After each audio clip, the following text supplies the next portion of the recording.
Greetings YouTube, Fuzzfinger here, welcome back to week mode of Final Fantasy XII, and today we're going to be moving on to Bajurba and hopefully into the Lhusu Mines. I'll see you there.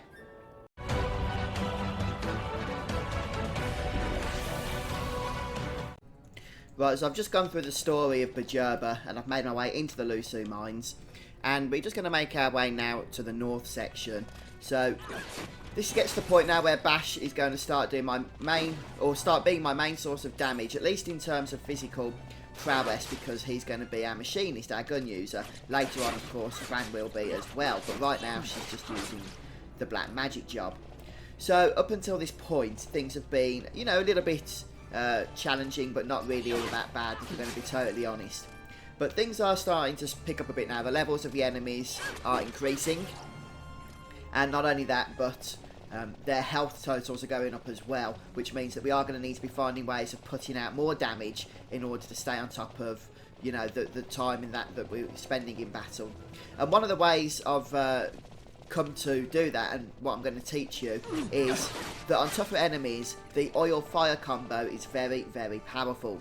So what I've got at the moment, and it is something that I'm not using on Trash, but we will be using a little bit later, even on Trash, as it starts to get a bit tougher. But I've got Fran set up with an oil combo here, or sorry, an oil gambit, and that's going to vastly increase the damage that our black mages do with a fire spell. Now, not only that, but I also recommend that if you don't have the oil spell, you purchase it, and you can do so from the Bazaar in Rabanasta. And it's only available, I believe, if you've done the first couple of hunts that the game has to offer. But if you've been following this particular walkthrough and the order I'm doing things, then you should have that done anyway. Also, I should mention that I've spent just a little bit of time off camera farming for some license points down in the trial mode section.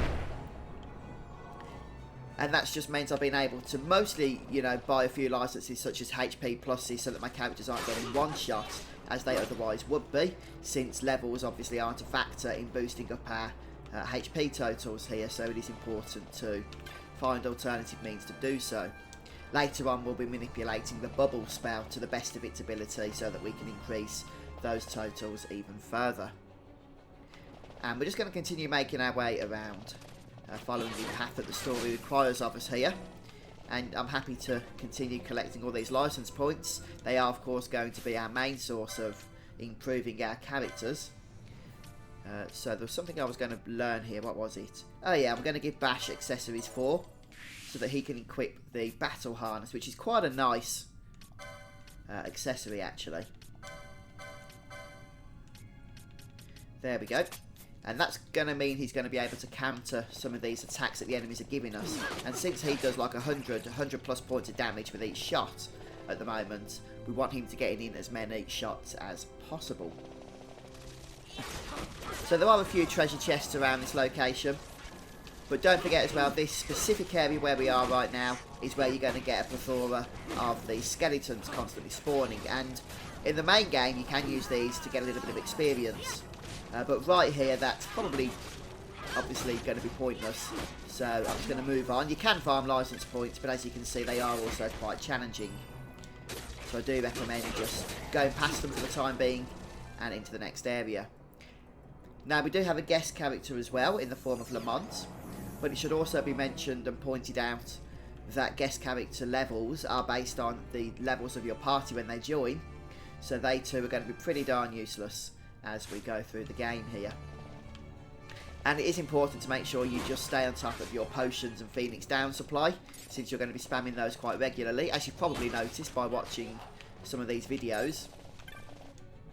But a few runs through trial mode should give you more than enough gear, especially if you just keep selling the diamond armlets from stage 1, at least in the early game, to keep your items nicely stocked up.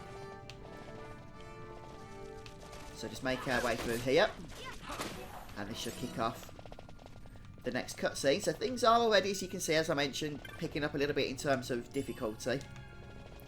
Which is interesting, since we're still very close to the start of the game, if we're being totally honest about the situation. So we are certainly going to have to be making use of extra strategies and whatnot as we come to some of the game's more challenging encounters.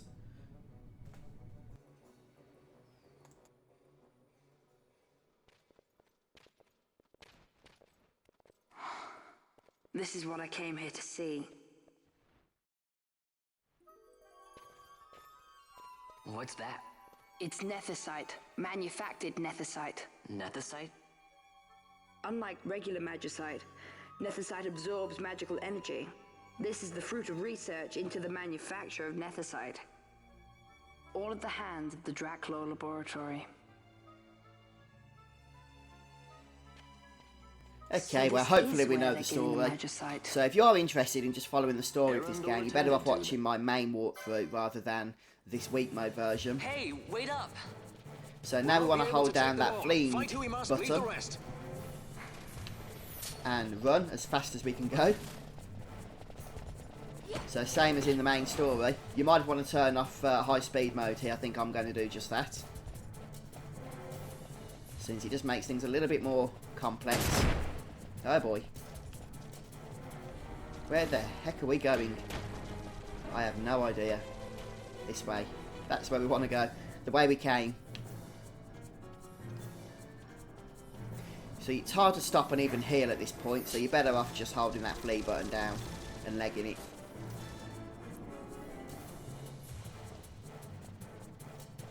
And I think it's the next area, maybe the one after, where the fleeing actually stops. I'm just going to see if we can go down here, because there is a chest I might have missed on the way up here. A one-time spawn chest.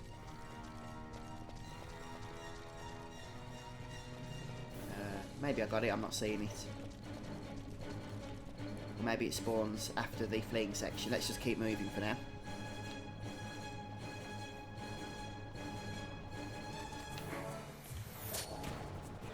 And we just need to get into the final section here, and that should be it.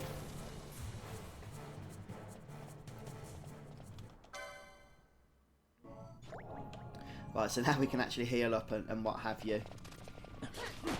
Take care of the enemies and make our way back to the entrance of the Lhusu Mines. There's also another chest we can grab here at the start.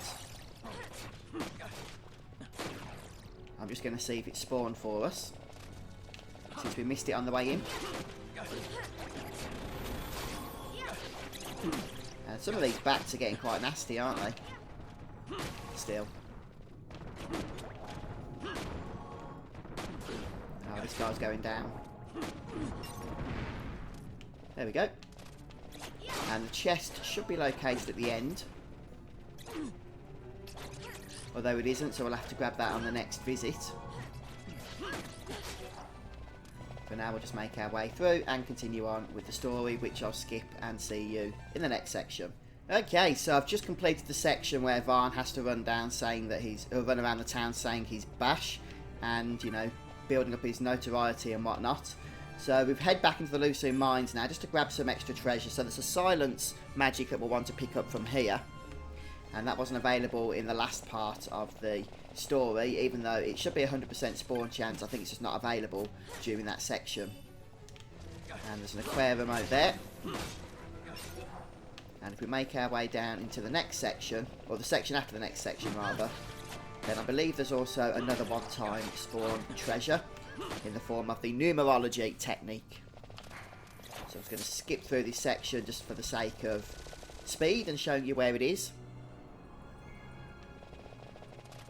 And through here. Oh, actually, in saying that, it's this way. I believe it's around here somewhere. There it is, look. So it wasn't spawning either last time we was running through. But this should be a 100% spawn chance. I think it was just the story was stopping it from appearing. So we'll make sure to pick that up as well. There we go. Alright then, folks. Well, I'm going to finish things off here for today. So we're going to pick up next time. Probably do some optional content, including some hunts and whatnot. See how we get on now. So in the meantime, if you're following along with me, you might want to just spend a bit of time collecting some more license points on trial mode or whatever the case may be. And just trying to, you know, just try and build up your character's jobs and make them a little bit more powerful, so that we can take on the challenges that lie ahead of us. But that's it for me for today, guys, so thanks for stopping by. If you've enjoyed watching, don't forget to leave a like, and I'll hope to join you again soon for more FF12. Goodbye.